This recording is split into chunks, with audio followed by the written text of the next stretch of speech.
Hey guys, welcome back. All right, so we're just going to continue from where we stopped in the last episode. If you did not catch last episode, I was basically talking about life after, like right after your wedding, what it's like, some of the things that I personally went through, and how I had the post-wedding blues, post-wedding depression, whatever you want to call it, and just dealing with life after your wedding. You spent so much time planning this big elaborate celebration for your love, and then next thing you are just thrown into marriage, and sometimes you feel like you're not prepared. So basically in this series I'm going to just be talking about life after the aisle, some of the stuff that I've learned, some of the stuff that I've been dealing with, learning, and just adjusting to. So in this episode we're going to be talking about adjusting to living, with your spouse. And I'm laughing because, like, let's just start the video. Would you join the journey, Amugis journey? Subscribe. Okay, so the reason I'm laughing is because I just find it so insane that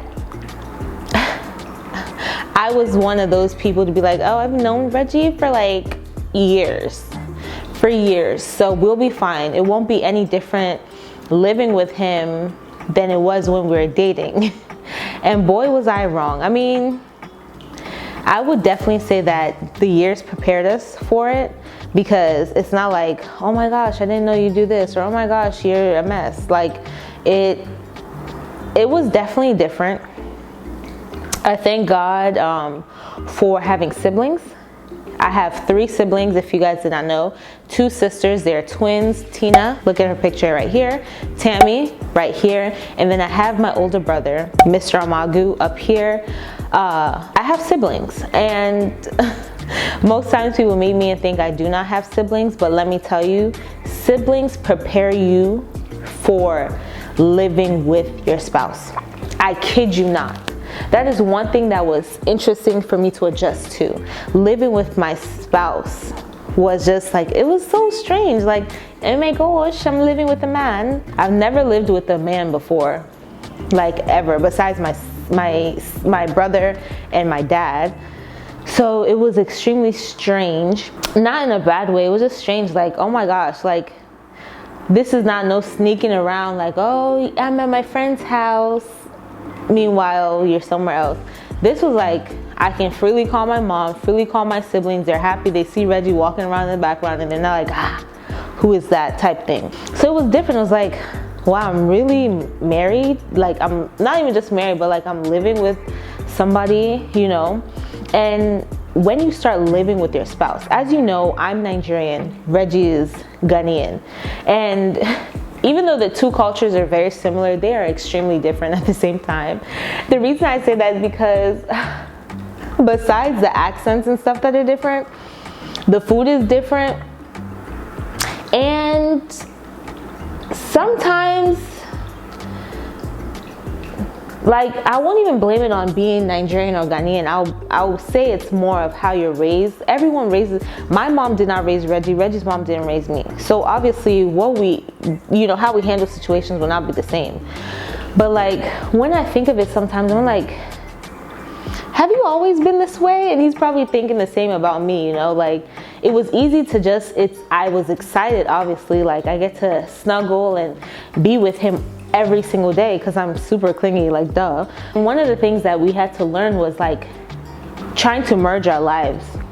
I'm a morning person, Reggie's a night person. You can just imagine how that is. I wake up bright and early, I open all the curtains, and I'm like, I can see clearly now, the rain is gone. That's how my mornings start, like literally every morning. By God's grace, every morning. Not every single morning, but majority of my mornings. And just adjusting to that, I cannot sit here and change him and be like, oh, well, you need to be sleeping the same time I need to sleep, or you need to be, So there are some things that you need to adjust to with your spouse, and those are just some of the funny stuff. Like, even just the way you guys organize things, the way I was taught how to put dishes in the dishwasher is different from the way he puts dishes in the dishwasher. It's things as tiny as that. Even the way, like, when I brush my teeth, where I put my toothbrush, I'm left-handed, Reggie's right-handed. Most times in my own space, by myself, I'll put things on where my left hand will grab it, you know, stuff like that. But this is the reason why I say having siblings literally prepared me for marriage. Because let's give an example. My brother is a guy. He's a boy. He's a man. And living with him, obviously, you see how guys are. I'm not saying that my brother or my husband are a mess, but they're not as tidy as me. Like, color coordinated. Like, can you see my apartment? This is a daily, and I'm like, let me hide it because I haven't swept today. Like, that kind of thing. So I'm organized. But Reggie's like, I'll get to when I get to it type of person. So adjusting to things like that, these are things that could easily be used. The enemy could try to use it to be like, oh, you see who you have married. See who you have married, you know? And especially in the African culture. So those type of things you adjust to seeing how your significant other communicates with their family. So you adjust to things like that. And the reason I'm even mentioning this is because, like, all these things, you might think you've experienced it, you might think you noticed it when you guys were in a relationship and all those stuff, but these are stuff that, number one, you will learn about in counseling, like conflict with family and, you know, just adjusting to living together, putting your finances together, you know, actually seeing how much it costs to maintain all of this. Okay, let me stop. But, you know, they teach you all those type of stuff in counseling, which I had spoke about in my Wedding Planning Wednesdays series. Adjusting to that partnership, adjusting to the fact that you have someone waiting for you at home. You have someone that might be sleeping restlessly because you didn't come back home. You have someone that, you know, now, okay, not now, but cares about you and is home and has started living and sharing a life with you, and you can't just up and just do whatever. Even adjusting to the amount of times I talk to, like, my friends, or what time I talk to my friends and everything, like on the phone and stuff. Like, Reggie's a night person, so if I was to be on the phone at night, he's playing the game and I could be on the phone and we'll be fine. You have to adjust to those kind of things. And the enemy sometimes can try to use things like that, the little things like that are different, you know, between the two of you, to cause conflict. And one way to just handle stuff like that is, like, be united in prayer. I made it a thing where it's just like, you know what, so Reggie prays for, like, us, he prays for the family at night, and then I pray in the morning time, and to say I'm a morning person. So when Reggie goes every night, sorry if I'm about to swoon over my husband, but like every night, one of the most romantic things that he does is I always fall asleep on the couch. Always. It is guaranteed. If I don't know, if my head just dropped like this, I'm gone. I could be watching the most interesting show, but if my head just lays down, I am gone. I am blessed like that. I could just fall asleep like that.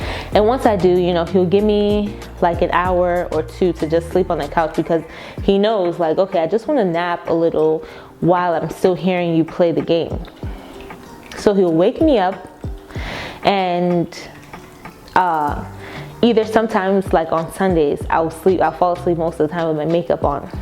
So he'll wake me up, oh, you should go clean off your makeup before you sleep with makeup on, and your skin will break out or something, or don't get upset with me that you left your makeup on or your wig on or something. And I go do that, and then he tucks me into bed like a 5-year-old. Literally, I'm not even kidding.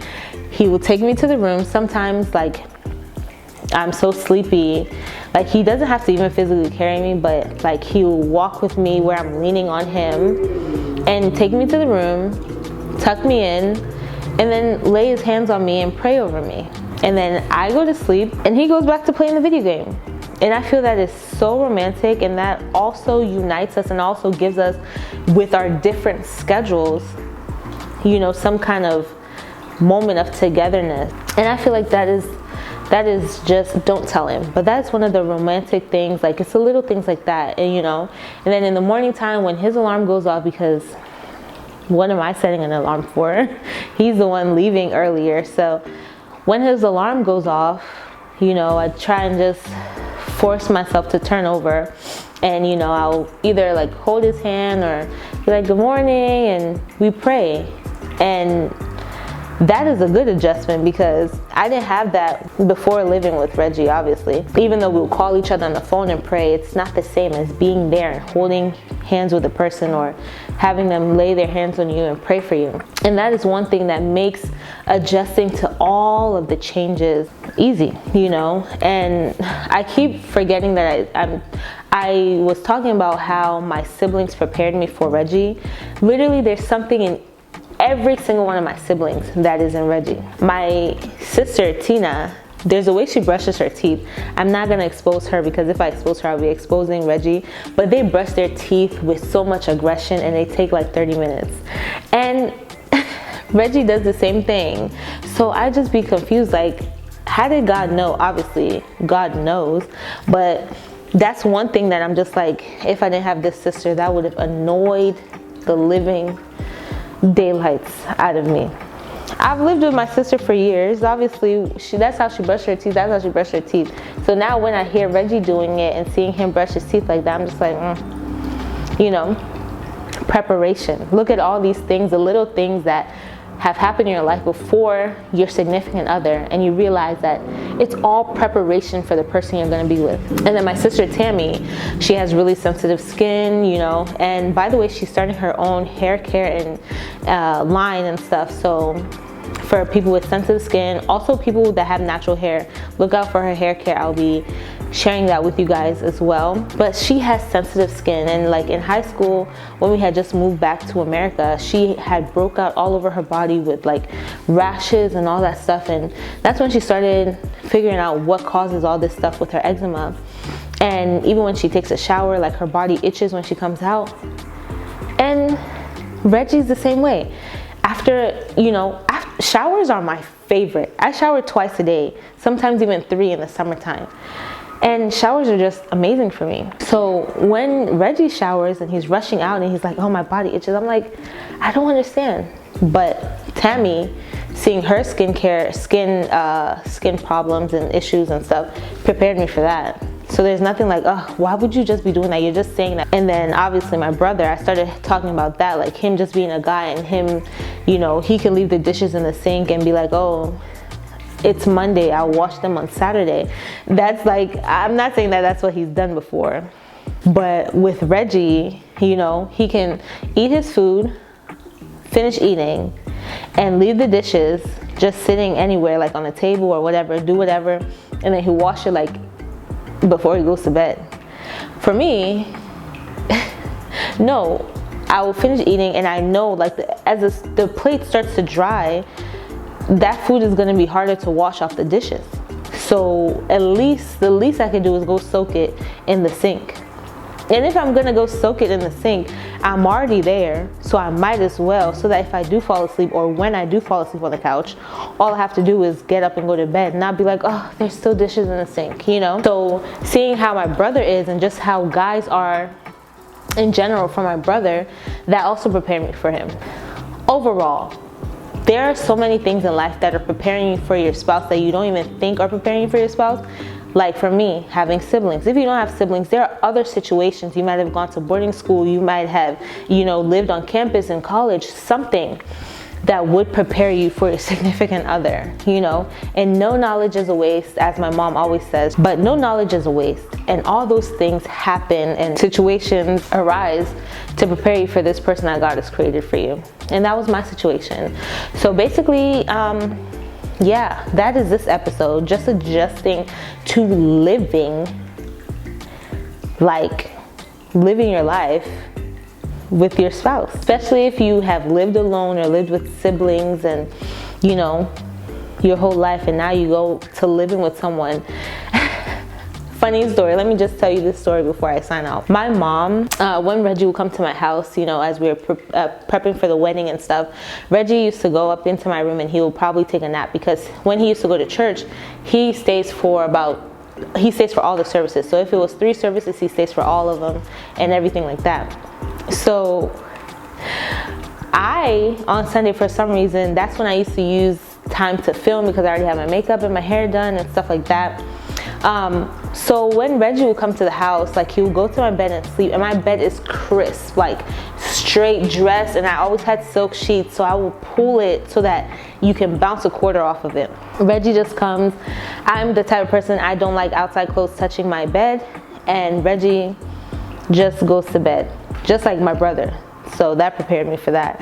But so my mom, you know, comes upstairs one day and she sees me like at my desk and Reggie is sleeping, and every time like Reggie would be there. My bed was really small, but every time Reggie's sleeping and I'm just like, and my mom had told Reggie, she said, this one that Umka always likes her bed super dressed, and sometimes you'll be sleeping and she's just like looking at you, you know. I'm hoping all the best. Like my mom had told me, she really called me aside and said, please, if Reggie's sleeping and it's like Saturday or something and you're awake, don't push him off the bed because you want to make the bed. I've thought of it, but I never do it. You know, I wait for him to get up, and if he decides he's still sleepy or something and I've already made the bed, he can go back and sleep, you know. But before, that was something that I used to be like, why would you lay in a bed that is dressed? Bed is only for nighttime when you want to sleep or take a nap. And in my previous video, I had mentioned that I had a sofa. It wasn't a sofa bed, a day bed, but basically there was a like upper level and the ground level. So if I needed to take a nap, I had the messy bed that I could sleep in, which was also not even messy. And then the top bed was for nighttime. It was kind of like the display, you know, it's always dressed. The pillows are perfectly, if I find a video of my bed from when I was living with my mom, I would post it. But yeah, so that's just a funny story that, you know, even my mom, some of the words she has said to me, you know, she'll call me aside and say some of those things, and it prepares me too. Like, that's true. Like, I can't just kick somebody off the bed just because I want it to be dressed. What if he said the way his life works is if the bed is not dressed?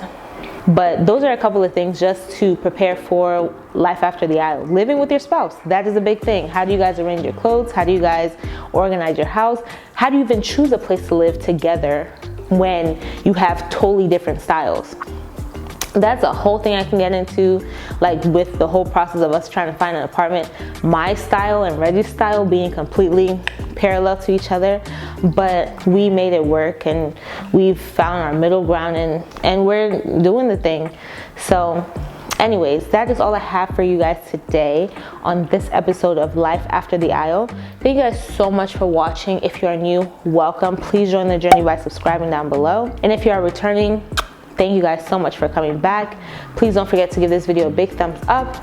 And let me know in the comments what you guys would like me to talk about when it concerns life after the aisle, life after marriage, like not after marriage, after the wedding.